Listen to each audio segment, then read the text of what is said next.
All right, so just to re-intro this because I don't know what the heck just happened. I don't know what's going on here because the first frame of this video is this, but the title is "Ship Cosmetics in Star Citizen. How should CIG approach it?" So let's see where this is from Eradicator, and I guess let's see where this goes. This year's Ship Showdown event is about to start, and with it comes a debate within the community. Should a so-called meme ship like the MPUV win again? Well, in this video I will try to convince you that we should try to perhaps think a little deeper. Oh, okay. So I'll quickly give my approach like right away. I don't think there's anything to think deep about Ship Showdown.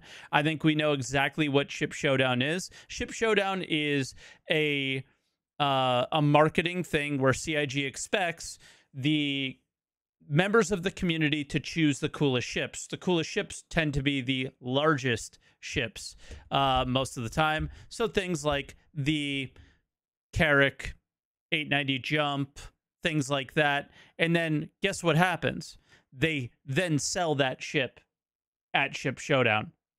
What happened last year was the community basically gave the middle finger to the CIG marketing team and said, you know what, we're going to make the Argo MPUV win because we know exactly what's going on here. And then the whales got pissed off because they didn't get a different color blue skin for their ship. And it was mad, sad. It was super toxic. It was so funny. And I just sat there on the sidelines and watched the carnage.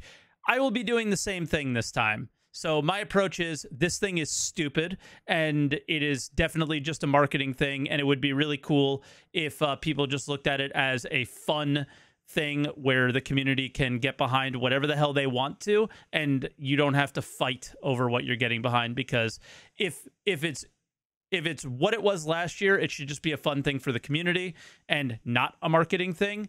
And if it is what it was last year, it should not be as toxic as it was anymore, because that's just terrible.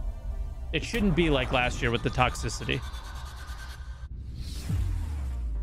I just don't care. It's just fun to watch all the carnage because people get so upset over. Hello, I'm the Eradicator, and in this video I felt like addressing the issue of ship visual customizations in its simplest form, which is painting. Let's face it, no matter how awesome a vehicle may look by default, we all want at some point to modify its appearance, either by adding some extra small parts, maybe some cockpit decorations, or just give it a different color. I mean, if you're in an org, you would want some uniform paint job, right?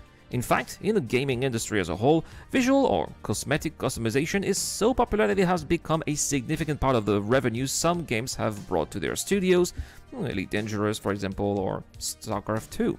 So, why should it be any different for a game like Star Citizen, which is desperately looking for alternate source of revenues to diversify its stream of income? After all, CIG won't be able to rely on ship sales forever, right? Well, at the moment, CIG are selling their... Right, guys? Right? Right? Yeah, okay. Ship paints on their website only. There had been a couple of attempts in the past to sell ship paints either via the web store or via a mini site that was created for the Origin 300 series and allowed for insane ship customizations, including interior materials or even flair like a coffee machine. I, for one, found it awesome, but for some reason the experience was not renewed for other ships, and I think it's because it created more trouble than it offered solutions. Yes, and they did speak on it, so in case like Erad didn't know, it just didn't scale to a ship like the Mercury Star Runner. It was too difficult for them to do this on all the ships. I think that in the future, CIG should handle ship paint with two different approaches. But they should have done the paint for basic this way. paints and one for what I would call artistic paints. Let's talk about the basics first, the basic paints, which I believe should be here again divided into two parts: when a ship is bought in-game and when it is bought on the online store. The way I see it, ships bought on the online store should always come by default with their original paint, and any modifications would be bought online with real money. The online store has always had this pay-to-skip approach because not everyone has the time to grind in-game. However, I think that ships bought in-game should give players the ability to choose basic colors at least, like red or blue or green and so on, as a way to... Erad may not have seen the post that CR made about ships that you purchase for in-game will have like a separate unique skin from ships that you purchase on the website. At least that's what they'd like to do. And I think that that's a cool idea, but I don't know. It still doesn't like achieve what I would love to see. To reward them. Like a ship be an actual achievement to earn in-game. For playing the game and maintaining player activity. However, anything fancy like a special luxury paint job or an artistic paint job would still be bought online for real money. I believe that such a system could offer the best of all worlds, as it would not change anything on the store, but would reward committed players who keep the game alive between major patch releases. Now, next, we'll talk about some special commemorative paint jobs, like the Best in the Show series that we get for each Intergalactic Aerospace Expo, and that... Alright, so like, he kind of touches that, yes, CIG needs to make money outside of spaceships. I agree, and I do think that they should sell cosmetics on the website, but there should be like progression paths. And here's the thing: is paint and color and style is very subjective, right? So this is gonna be counterintuitive to that. But what good MMOs do is the legendary weapons, let's say, or the things that you grind for in game, they are the coolest looking things. And then items that you could buy on the website are cool things, but the coolest things, the coolest looking things are earned in game only. And you can get that convenience of having a cool looking ship by buying stuff on the website, but the coolest thing is done by playing the game. And that's the difference in Star Citizen at the current point, is the coolest things are purchased on the website, and there's nothing worth grinding for. And that's what other bad MMOs do as well. That celebrate the winning ships of the popularity contest that is the Ship Showdown event.